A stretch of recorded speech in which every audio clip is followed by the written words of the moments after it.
It's time. Negligence, Part 4. Breach of duty, continued. Special standards for landowner occupiers. Next specific standard is owner-occupiers of land, also called possessors of land.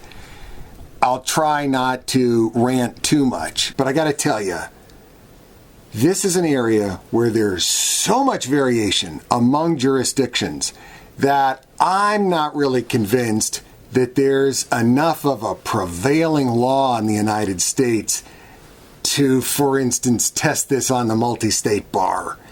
It's just subject to an enormous amount of variety. Here's the thing.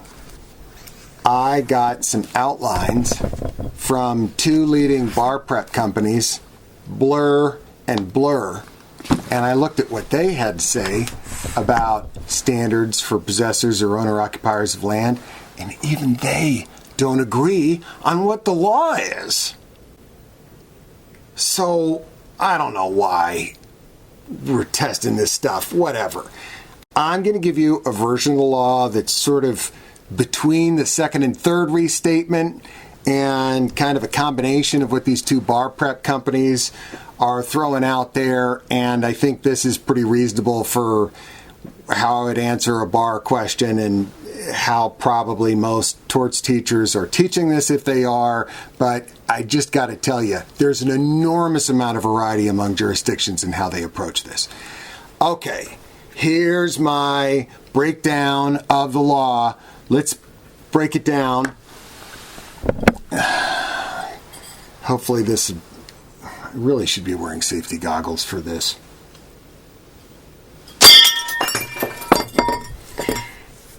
Yes, I should be wearing safety goggles for this. This popped back up here. All right.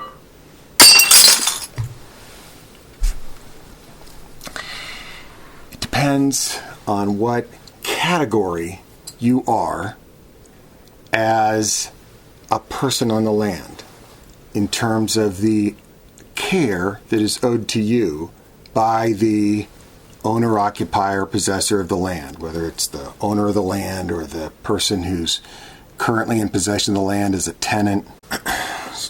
Glass here. First, for activities on the land, it's just reasonable person standard. And it's not the law everywhere because there's a tremendous amount of variety in the law, like I said. But I'd say that the general rule is that for activities, it's just reasonable person. Just because a tort takes place on land, which most torts do, don't run off thinking that you have to use these special landowner-occupier standards. They are for conditions of the land, mainly. Most jurisdictions are generally.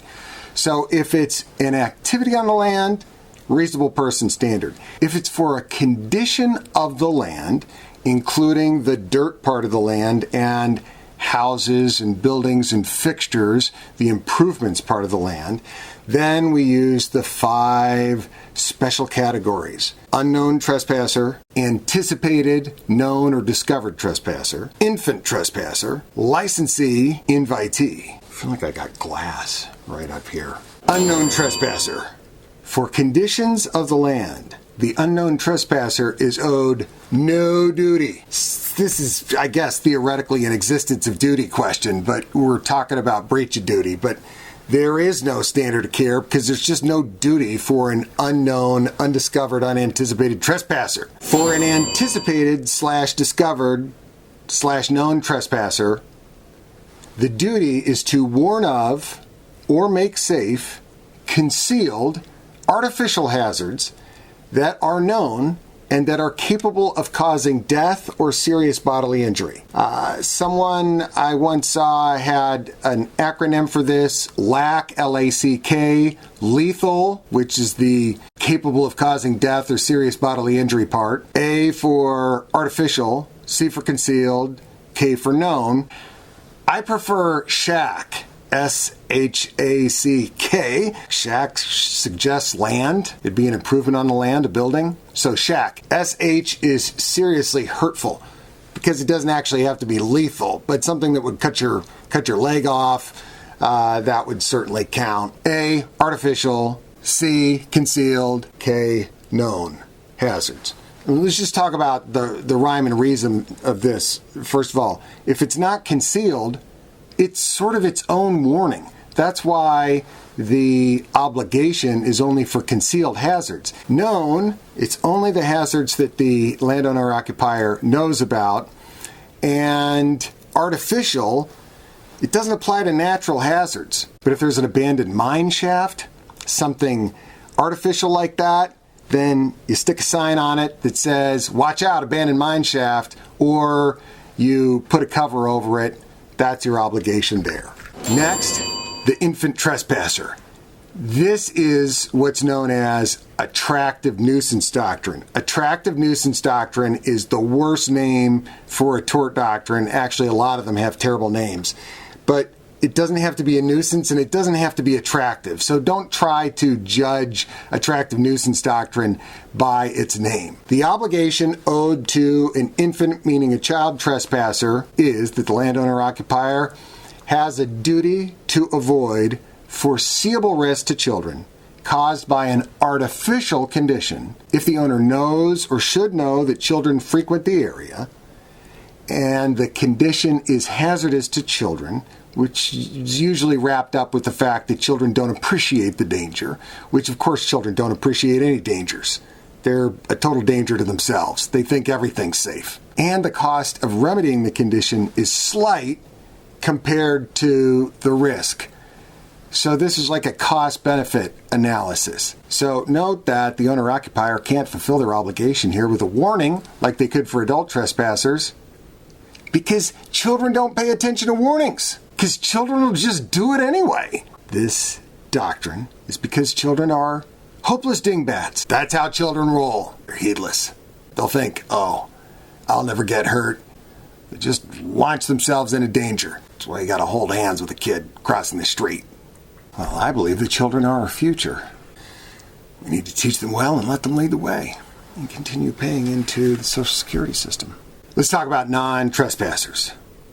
There's two categories of non-trespassers. The default is licensee. These are regular non-trespassers.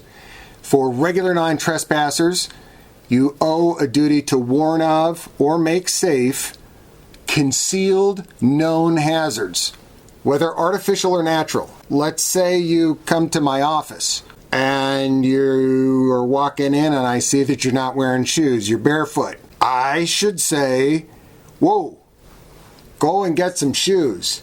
There's broken glass in this office, because there is. It's a condition of land at this point. That's my obligation to you. You come to my office, wear shoes. I really thought that the barrel was going to contain the glass. I put this contractor bag in there, and clearly that has not happened. Invitees are a special category of non-trespasser. It's a higher category of non-trespasser. Invitees generally are members of the public on land held open to the public. So members of the public coming into a public park, or more important for a tort context, probably customers in a restaurant or store or shopping mall. The duty to invitees is to warn of or make safe concealed hazards, whether artificial or natural, and reasonably knowable artificial or natural hazards. In other words, we add to the licensee duty a duty to inspect. Maybe some of you have had a job at a retail store, and one of your duties was to walk the floor every once in a while with a clipboard and look for hazards. That is a job that some people have before law school, and that's where it comes from. Plus, also maybe stores actually care about their customers. Now remember, activities on the land as opposed to conditions of the land, activities on the land are reasonable person standard. At least maybe, usually. Depends on the jurisdiction and who your bar prep provider is and who your torts teacher is.